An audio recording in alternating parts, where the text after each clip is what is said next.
Hello everyone, welcome. And today we are going to learn about a very important topic that is called linear linear regression. Okay, so basically what we are going to study here is what is linear regression and why we are using it, why it is important. Okay, and there are multiple points, like you can see these random spots, they also play a very crucial role.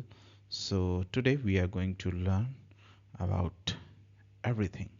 Okay, so let's get started and let's move ahead. तो आज हम linear regression के बारे में सीखेंगे, जिसमें हम उसके उपयोग, उसकी ज़रूरतें और हम उसको कहाँ यूज़ करते हैं और क्यों यूज़ करते हैं, ये सारी चीज़ें सीखेंगे। तो ये सब चीज़ें सीखने के लिए हम अब बढ़ते हैं। वैसे आप यहाँ पे जो ये ग्राफ देख पा रहे होंगे, उनमें ये जो छोटे छोटे बिंदु हैं, ठीक है, ये या फिर ये पॉइंट्स जो भी हैं, ठीक है, इन सब के भी अपने अलग अलग इंपॉर्टेंस होते हैं, इन सब का भी कुछ नाम होता है। तो आज हम इन सारी चीज़ों के बारे में सीखेंगे। तो चलो आगे बढ़ते हैं। So what linear regression tries to do. Okay, so basically linear regression finds a relationship between input and output. So here your input is your feature and your output is your label. Okay, so we are just finding some relationship between them. So basically what it does, it draws the best possible straight line through your data. It predicts numeric outcomes. It is simple, fast, foundational for deep ML models, and work surprisingly well in many real world tasks. तो linear regression करता क्या है? Linear regression जैसे आपका यहाँ पे मैं ये मान के चल रहा हूँ कि ये आपका क्या है, एक्स एक्सेस और ये है वाई एक्सेस। तो यहाँ पे क्या कर रहा है, फीचर दैट इज इनपुट, ठीक है, and that is level output. तो यहाँ पे ये इन दोनों चीज़ों के बीच में एक रिलेशन बिल्ड करता है, ठीक है, जिससे हमें एक बहुत ही स्वीट सा स्पॉट मिल सके, जिससे हम अपने प्रिडिक्शंस कर पाएँ, ठीक है। यहाँ पे इन दोनों एक्सिस एक्स एंड वाई, इनके बीच में एक straight line, possible straight line को ड्रॉ करता है, ठीक है, जो कि हमें सहायता करती है क्या करने में, न्यूमेरिक आउटपुट को प्रिडिक्ट करने में, ठीक है। और ये बहुत ही सिंपल है और बहुत ही फास्ट है। सिंपल फास्ट होने के साथ साथ ये एक स्टेपिंग स्टोन है, ये एक फाउंडेशन है, ये एक नींव का पत्थर है, ठीक है, हमारे कई एडवांस डीपर एमएल मॉडल्स के एक नींव का एक पत्थर है, ठीक है। और आपके आपके लिए मैं एक चीज़ बता रहा हूँ कि ये सरप्राइजिंगली बहुत अच्छा काम करता है रियल केस सिनेरियो में। और ये काम, और बेसिकली ये काम सिर्फ वहीं करेगा जहाँ पे हमको न्यूमेरिकल आउटपुट चाहिए, बट ये बहुत अच्छा काम करता है। तो चलिए आगे बढ़ते हैं।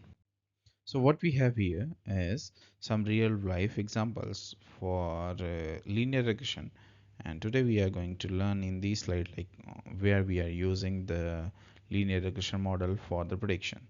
Okay, so we use linear regression in predicting house prices, forecasting sales, estimating delivery times, predicting exam scores based on study hours, and then model fuel consumption. Okay, तो यहाँ पे हम क्या देख रहे हैं, हम यहाँ पे हाउस प्राइसेस इनको प्रिडिक्ट कर सकते हैं लीनियर रिग्रेशन की सहायता से।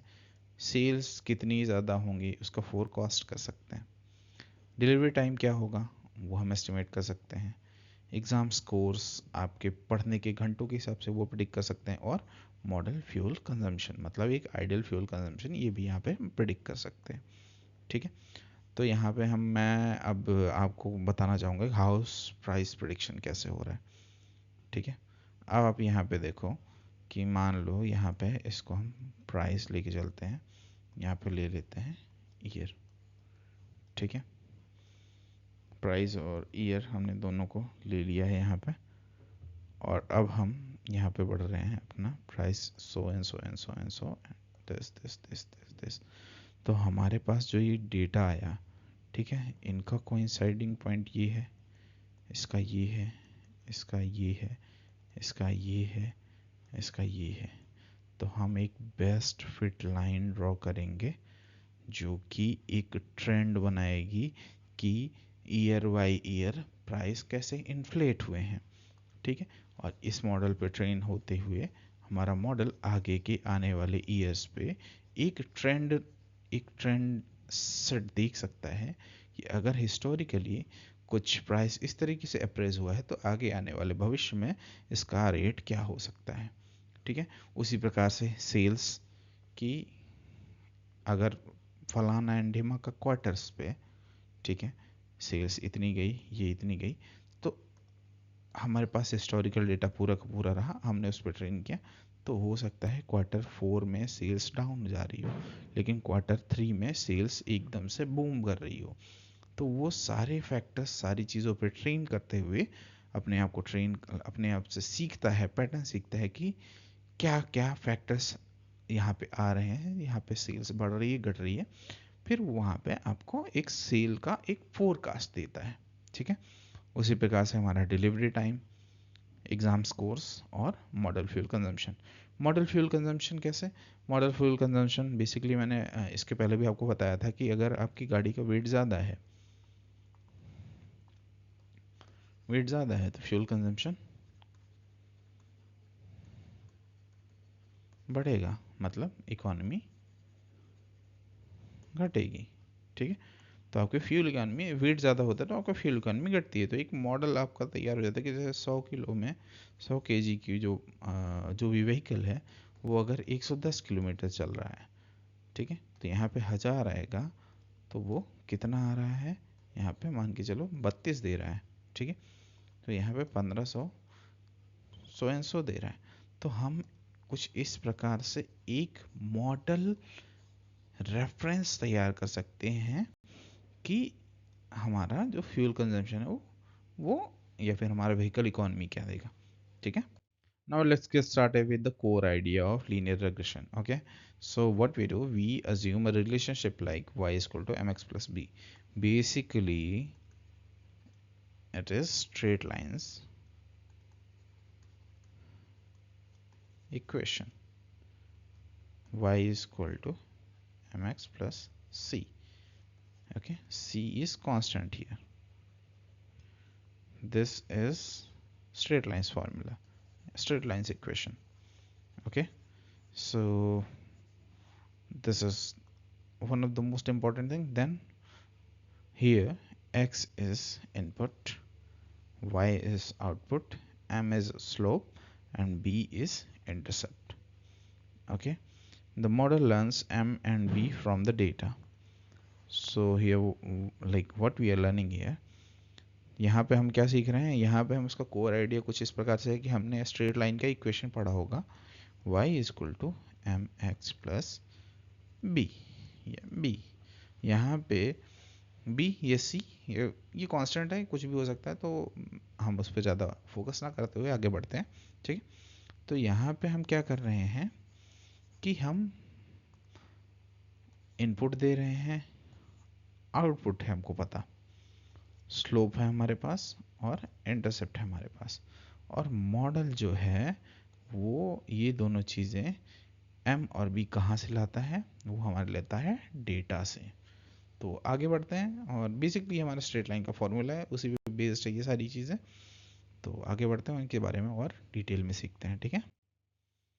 What does the best line mean? The best line is the one that minimizes error between prediction and actual values. Error is equal to actual values minus predicted values, and the less the error, the better the fit. तो यहाँ पे basically है क्या कि जो हमारी क्या है, जो बेस्ट लाइन है वो क्या है, बेस्ट लाइन है वो एक इमेजिनरी लाइन, ठीक है, जो कि एरर को मिनिमाइज करती है, किसके बीच के एरर्स को, प्रिडिक्टेड वैल्यू और एक्चुअल वैल्यू के। एरर क्या होती हैं, एरर होती हैं वो actual values minus predicted values. अब यहाँ पे आपको मैं दिखाना चाहूँगा कि ये कुछ इस प्रकार से हो सकता है कि हमारा कुछ इस तरीके का ग्राफ है, ये हमारी स्ट्रेट लाइन है, ठीक है, ये हमारी बेस्ट फिट लाइन है, ठीक है। हमारे पास एक वैल्यू यहाँ है, एक वैल्यू यहाँ है, यहाँ है, यहाँ है, यहाँ है, यहाँ है, यहाँ है, यहाँ है, यहाँ है, यहाँ है, यहाँ है, यहाँ है। तो हमारे पास रैंडम पॉइंट्स हैं, ठीक है। ये भी एरर है और ये भी एरर है, ये भी एरर है और ये भी एरर है। हमारे पास जो वैल्यू आनी चाहिए था वो इन पे आनी चाहिए थी, किस पे, ये हमारी लाइन पे आनी चाहिए थी, ठीक है। लेकिन जो लाइन से ऊपर नीचे है वो सब कुछ हमारा क्या है, एरर है, ठीक है।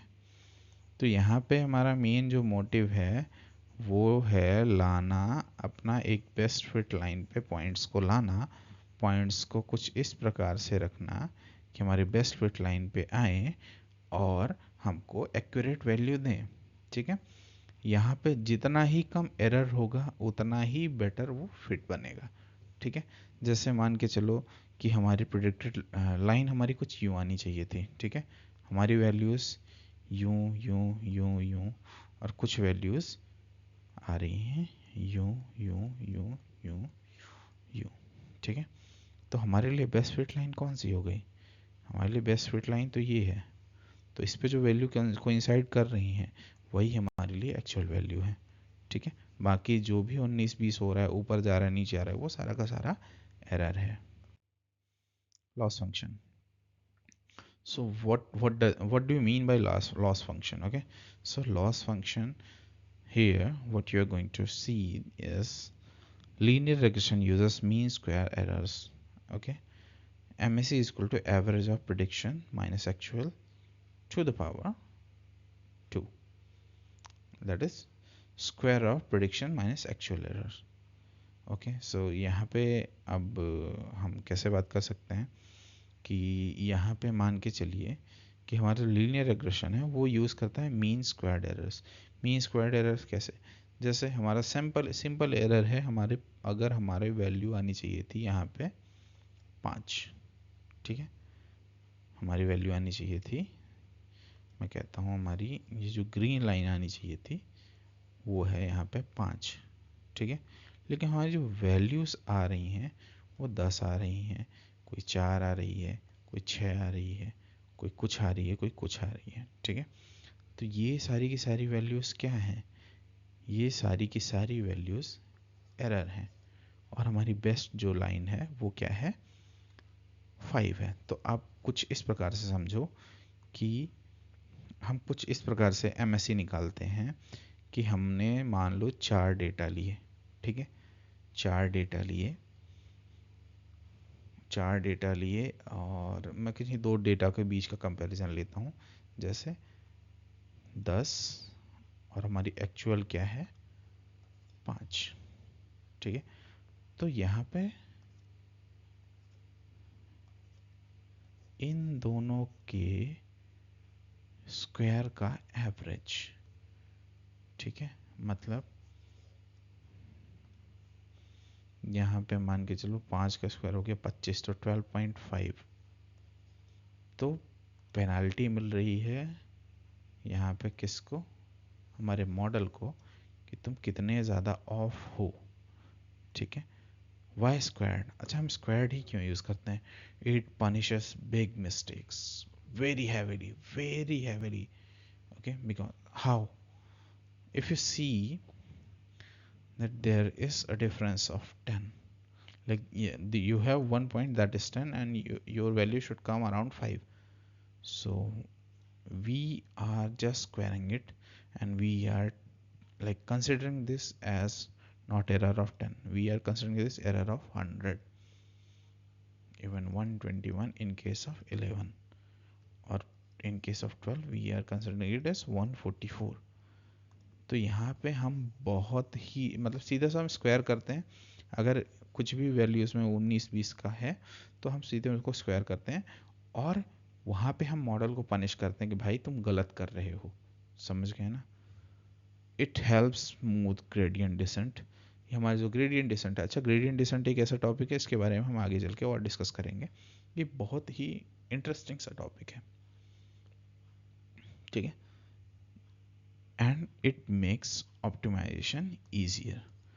सो here it punishes big mistake, like even like when you are seeing it as 10, it will square it and it will punish the model with that squared value, that is in case of 10 that is 100. Okay, gradient descent simplified. तो अब हम यहाँ पे सीखेंगे क्या gradient descent क्या होता है. So gradient descent is how the model learns the correct slope and intercept. Okay, what is the process of gradient descent? Start with a random slope and bias or intercept. It makes prediction, the error gets calculated, adjust slope and intercepts to reduce errors, then repeat until improvements stop. तो यहाँ पे हो क्या रहा है, यहाँ पे हम क्या कर रहे हैं कि ग्रेडियंट डिसेंट एक क्या है, एक विधा है, एक कला है जिससे हमारा मॉडल सही स्लोप और मॉडल को सीखता है, ठीक है। इसमें क्या करते हैं, हम रैंडम कोई भी पॉइंट ए और पॉइंट बी ले लेंगे, ठीक है।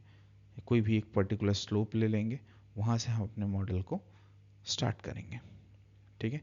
प्रिडिक्शंस करेंगे और एरर्स को कैलकुलेट करेंगे, ठीक है, क्या क्या एरर्स आ रही हैं, और फिर उसके बाद एडजस्ट करेंगे अपने एम और बी को, जैसे हमारा स्लोप और हमारा जो इंटरसेप्ट है, इनको हम एडजस्ट करते जाएंगे।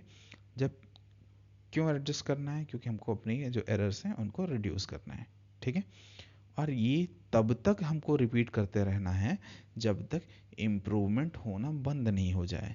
इम्प्रूवमेंट होना बंद कैसे, अब आपने देखा कि वैल्यू यहाँ पे 2 आनी चाहिए थी, ठीक है ना, और आपने जब 1000 इटरेशन कर लिए, ठीक है, सबसे पहले 4 आ रही थी, फिर 3 आई, फिर 3 पॉइंट कुछ भी आई, यहाँ पे 3 पॉइंट या 2.9 आई, ठीक है, 3.5 आई, कुछ भी आई, तो घटते घटते वो अब 2 के आसपास स्टैग्नेंट हो गई है, यहाँ पे 2 के आसपास आके रुक गई है, और आपने उस पर कम से कम 1000-2000 इटरेशन करके देख लिए, वो 2 से घट नहीं रही है। इसका मतलब हमारा मॉडल है हो चुका है स्टेबल, ठीक है। अब वो इससे ज़्यादा स्टेबल नहीं हो सकता, तो यहीं पे हम ये प्रोसेस क्या कर देते हैं, स्टॉप कर देते हैं। तो बेसिकली यही है हमारा ग्रेडियंट डिसेंट। अब हम आगे चलते हैं, कुछ देखते हैं। तो देखिए, ग्रेडियंट डिसेंट कुछ आपका इस प्रकार का हो सकता है, ठीक है। मैं आपको यहाँ पे बताता हूँ सिंपल सा 3 बना के, ठीक है। हमारे पास एक कुछ इस प्रकार का डिसेंट है, कुछ इस प्रकार का डिसेंट है, और कुछ इस प्रकार का डिसेंट, ठीक है। तो यहाँ पे हमारा पहले स्लोप एकदम से स्टीप है, हमारी बॉल जो है यहाँ पे आप इमेजिन करो बॉल है, ठीक है, रोल करेगी रोल करेगी रोल करेगी, ठीक है, और ये आप कुछ यूं मान के चलो, ठीक है, यहाँ तक जाएगी, फिर रोल डाउन करके आएगी, यहाँ तक आएगी, फिर आएगी, फिर आएगी, फिर आएगी, फिर आएगी, फिर आएगी, फिर अल्टीमेटली यहाँ आसपास कहीं जाके वो स्टैग्नेंट हो जाएगी कि अब वो बढ़ नहीं रही है कहीं पे। तो यहीं पे हमको अपना एक स्टेबल मॉडल मिल जाता है, ठीक है। अब ये जो तीसरा है, यहाँ पे बॉल का कुछ रोटेशन या स्लोप चेंज है, यहाँ पे बॉल का स्लोप चेंज है, तो यहाँ पे कुछ इस प्रकार से चेंजेस होते हैं। जैसे अगर आपने एक स्वीट स्पॉट नहीं दिया, ठीक है, आपने बड़ा रैंडम सा रखा, जैसे आपने एक स्मूथ सा कर्व बनाया, ठीक है, एक कुछ यूं बनाया, ठीक है, और एक कुछ यूं बनाया, तो यहाँ पे, या फिर मैं कहता हूँ इसको हटा के आपने इसको कुछ यूं बना दिया, ठीक है। यहाँ पे जितने मोमेंटम के साथ बॉल आएगी,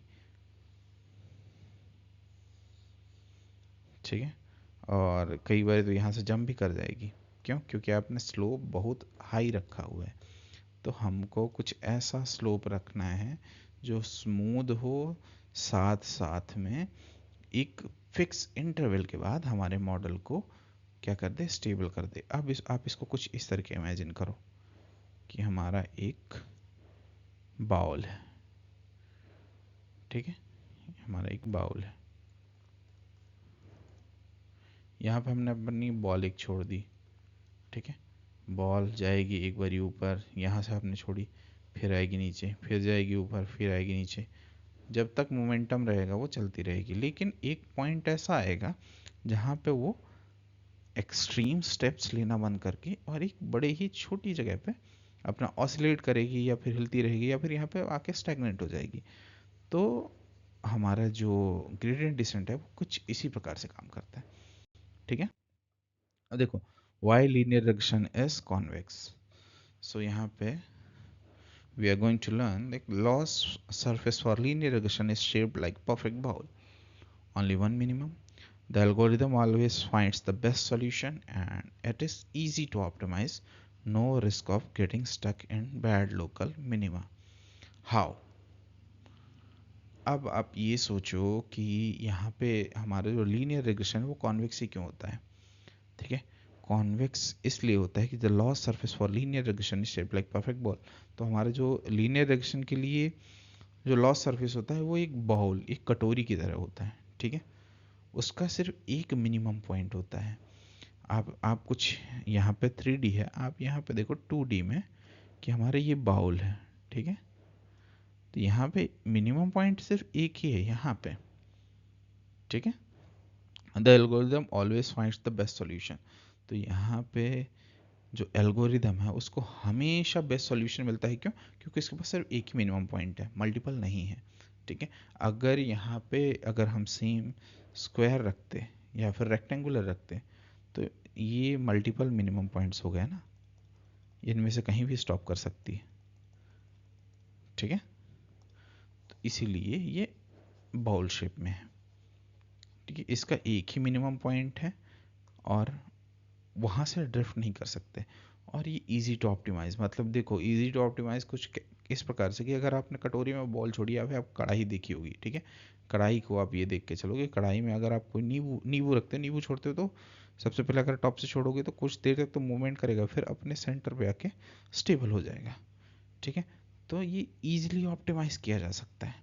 आप जितना ही स्लोप कम रखोगे, जितनी ही हाइट कम रखोगे, उतना ही वो क्या कहते हैं, उसका जो वेरिएशन है, लाइक उसमें जो ड्रिफ्टिंग हो रही है, उसका जो डेटा इधर उधर जा रहा है, वो उतना ही जल्दी स्टेबल हो जाएगा। No risk of getting stuck in bad local minima. तो यहाँ पे जब मिनिमा ही एक है तो फिर किसी और मिनिमा में रुकने के उसके चांस ही नहीं रह जाते, ठीक है। लेकिन अगर यहीं पे आप रेक्टेंगुलर रखते हैं या फ्लैट सरफेस रखते तो मिनिमा कोई भी हो सकते हैं। तो हो सकता है कि अगर हम इसकी बात करें, अगर यहाँ पे मिनिमा होता और हमारी जो वैल्यू आनी है वो यहाँ पे आनी है, तो चांसेस है कि हमारी बॉल यहाँ पे भी स्टेबल हो सकती है, यहाँ पे भी हो सकती है, यहाँ पे भी हो सकती है, यहाँ पे हो सकती है। तो उसके हिसाब से हमारा मिनिमा तो गलत है। लेकिन यहाँ पे क्या है, हम जब अपनी कढ़ाई की बात कर रहे हैं तो उसके पास एक ही मिनिमा है और वो आके वहीं रुकेगा, इसीलिए ईजी टू ऑप्टिमाइज होती है, ठीक है। अब when linear regression works well, जब लीनियर रिग्रेशन बहुत अच्छे से काम करता है तो क्या होता है? So it performs well when relationship is रफली linear, features are simple, noise is low to moderate and data set is not extremely large, ठीक है। अगर हमारी जो रिलेशनशिप है वो एक रफली लीनियर है, जैसे मैं बात करता हूँ किसकी, सोचने दीजिए मुझे, हाँ मैं बात करता हूँ वेट और इकोनॉमी की, सीधी सी बात है, बहुत सारा सा एग्जांपल है। वेट जितना ज़्यादा, फ्यूल इकोनॉमी उतनी कम। तो यहाँ पे हमारे एक रिलेशनशिप बिल्ड हो रहा है ना, कि अगर वेट बढ़ रहा है तो इकोनॉमी कम हो रही है, ठीक है। तो एक लीनियर रिलेशनशिप है, तो एक रफ लीनियर रिलेशनशिप यहाँ पे बनता है, ठीक है। फीचर्स आर सिंपल, वही वेट, और यहाँ पे फीचर हमारा क्या है, इनपुट वेट है, और दूसरा क्या है, दूसरा फीचर हमारा इकोनॉमी, ठीक है। दोनों इनपुट्स हैं। अब जो हमको अल्टीमेट रिजल्ट आएगा वो इकोनॉमिकल कार है या नहीं है, तो हमारे हो गया क्या, लेवल में हो गया। ठीक है, noise is low to moderate, यहाँ पे नॉइज होने के चांसेस बहुत कम होते हैं।